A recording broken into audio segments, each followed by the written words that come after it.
were already involved in the conversation. And what we're looking for actually at this point is someone to be the custodian for these conversations. We need a volunteer to start doing that for us. So this is phase 2 of roadmap, which is the roadmap compass. We're all starting to have these conversations. And we're getting ready to launch that in a big way and move on to stage 3. And stage 3 will be actually charting a strategy for the entire progressive movement. And the model here will be the Sri Lankan Sarvodaya movement. They found it very helpful to create a 500-year plan for peace. I love the tabs in the bottom. Jim, is that a question? No, I'm in love with this. I'll be, you'll see my face there soon. But I think this is brilliant work, and Stephanie did a great job of putting it all graphically together, really easy to follow. Good. So I think we can go back to this now. So what we're hoping is, well, let me go back a step here. One of our friends has proposed that we have during the year 6 meetings, 6 international conferences. And their purpose would be to create a constructive program for each of the 6 sectors. So your first meeting, news story, meeting, what's the constructive program for news story, then for peace, and so forth. Now, we've postponed that for a year until 2016 because what we want to do is go from the inside out the 3 concentric circles. So this year is dedicated to personal empowerment. 2016, for us, for MetaCenter anyway, 2016 will be dedicated to a constructive program, and 2017, watch out. That's what we block the freeways and. What do we do? What did you say? Block the freeways. It's do or die. Have a party. So we're going to have those 6 meetings in 2016 for the constructive program component of each of those sectors. What we are expecting and hoping is that out of that will come a group of people who like to do strategic thinking. And they will plan, let's say, maybe a 100-year plan for peace. Wow. 2116, everything's fixed. So what's it going to look like in 75 years from now, 50 years, step it down to today? What do we do today to get to next year, and so forth? It's a very good system, a good process. And we've already thought of one kind of trajectory that things might take. You want to start with something that's doable, so we'd like to start with restorative justice in the schools. Because anyway, out here on the West Coast, it's practically already happening. Are you all familiar with the term restorative justice? Yes, we've had meetings with, we had a meeting Rachel and I went to with our local county to discuss restorative justice. They're interested, they're very slow, but. Interested and very slow is about how I would describe it now. I'm not that familiar. Can you give a little brief definition? Well, briefly, instead of treating a person who has committed an offense as a criminal who has to be driven out and punished, instead of regarding the offense as belonging to society at large and the state, you regard that person as someone with a problem that has to be reintegrated into society. Right. And the first step is to reconciliation between the victim and the offender. I'm with you. So, for example, in one school down here in San Diego, it was a very, very tough school. I guess it was the dean said, this will never work in our school, these kids are too tough. And so they offered it anyway, they offered restorative justice option. 95% of the disciplined kids chose to take the restorative option instead of being expelled or what have you.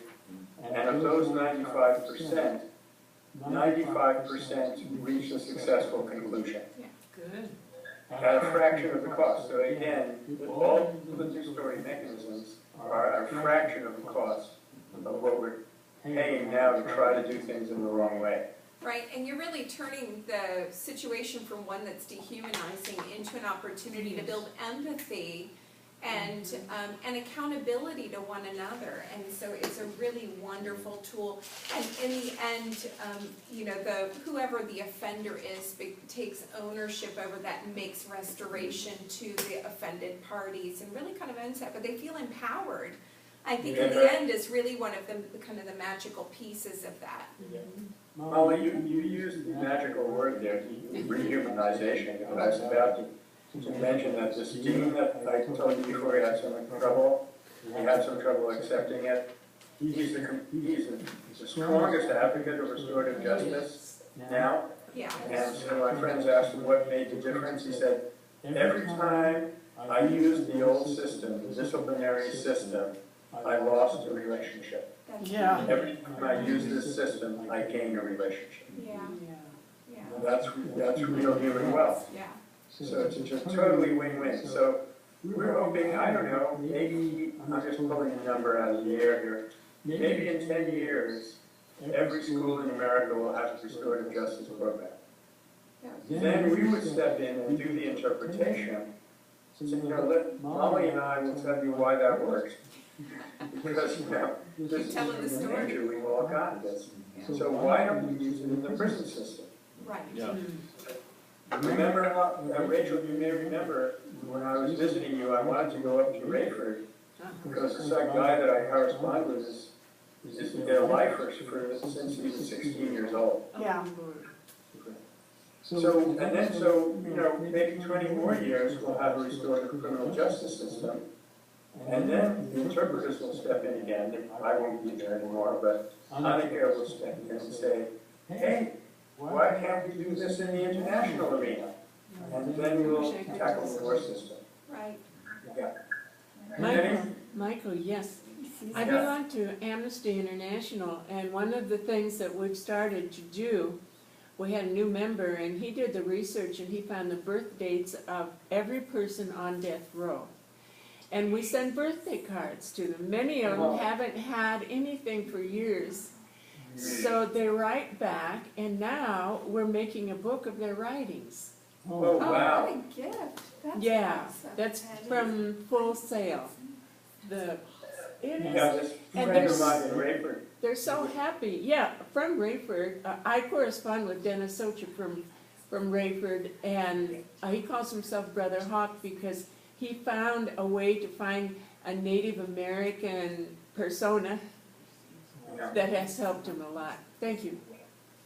I think I had a story too.